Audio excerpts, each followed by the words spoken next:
Dewan berharap pemilu 2024 dapat berjalan sesuai asas luber dan jurdil jika asas ini bisa diaktualisasikan dalam bentuk-bentuk kewajiban oleh para penyelenggara, netralitas dari semua aparat penyelenggara komponen masyarakat dapat mengawal suara rakyat ini menjadi suara Tuhan.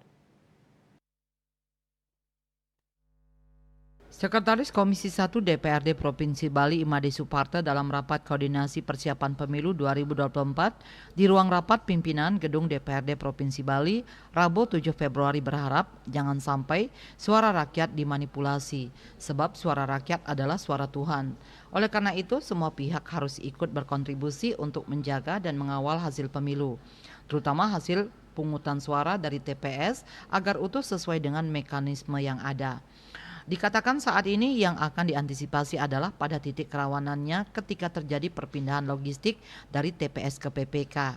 Ia berharap saat logistik ini dipindahkan dalam perjalanannya agar dikawal betul. Jangan sampai ada manipulasi perpindahan logistik.